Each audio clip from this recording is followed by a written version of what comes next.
ಭಕ್ತಿಯಿಂದ ಶ್ರೀ ಗುರು ರಾಘವೇಂದ್ರ ಸ್ವಾಮೀಜಿಗಳನ್ನ ಪ್ರತಿದಿನ ಮನೆಯಲ್ಲಿ ಪೂಜಿಸ್ತಾ ಬರ್ತಾ ಇದ್ದೀರೋ ಅಂತವರೆಲ್ಲ ತಪ್ಪದೇ ಈ ಒಂದು ಸ್ತೋತ್ರವನ್ನು ಕೂಡ ಮನೇಲಿ ಪಠಿಸಿ ಅಂತ ಹೇಳೋಕೆ ಇಷ್ಟಪಡ್ತೀನಿ.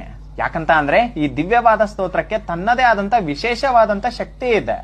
ಕೆಲಸ ಎಲ್ಲ ಬಿಟ್ಟು ಈ ಸ್ತೋತ್ರವನ್ನೇ ಪಠಿಸುತ್ತಾ ಮನೇಲಿ ಕುತ್ಕೊಳ್ಳಿ ಅಂತ ನಾನು ಹೇಳ್ತಾ ಇಲ್ಲ. ಅಂದ್ರೆ ಮಾಡೋ ಕೆಲಸದಲ್ಲಿ ಆಗಿರ್ಬೋದು, ನೀವೇನೋ ಬಿಸ್ನೆಸ್ ಮಾಡ್ತಾ ಇದ್ದೀರಾ ಅದರಲ್ಲೂ ಕೂಡ ಯಶಸ್ಸು ಸಿಗ್ಬೇಕು, ನಿಮ್ಮ ಮನೆ ಪರಿಸ್ಥಿತಿ ಕೂಡ ಸರಿ ಹೋಗ್ಬೇಕು, ಮನೆ ಏಳಿಗೆ ಆಗ್ಬೇಕಂತ ಅಂದ್ರೆ ಈ ಒಂದು ಸ್ತೋತ್ರವನ್ನು ಸಹ ರಾಯರ ಮೇಲೆ ಭಕ್ತಿನ ಇಟ್ಟು ಈ ಒಂದು ಸ್ತೋತ್ರವನ್ನು ಸಹ ಪೂಜಾ ಸಮಯದಲ್ಲಿ ಪಠಿಸಿ ಅಂತ ಹೇಳಕ್ ಇಷ್ಟಪಡ್ತೀನಿ. ಆ ಸ್ತೋತ್ರ ಏನಂತ ಅಂದ್ರೆ ಯೋ ಭಕ್ತಾಯಿ ಗುರು ರಾಘವೇಂದ್ರ ಚರಣ ದಂ ದಂ ಸ್ಮರಣ್ಯ ಪಠೇತ್ ಸ್ತೋತ್ರಂ ವಿದ್ಯಮಿದಂ ಸದಾ ನಹಿ ಭವೇತ್ ತಸ್ಯ ಸುಖಂ ಕಿಂಚನ ಕಿಂತ್ವಿಷ್ಟಾರ್ಥ ಸಮೃದ್ಧಿರೇವ ಕಮಲನಾಥ ಪ್ರಸಾದೋದಯಾತ್ ಕೀರ್ತಿದ್ರಿ ದಿಗ್ವಿತ ವಿಭೂತಿರತುಲ ಸಾಕ್ಷಿ ಅಯಾಸ್ತೋತ್ರ ಹಿ.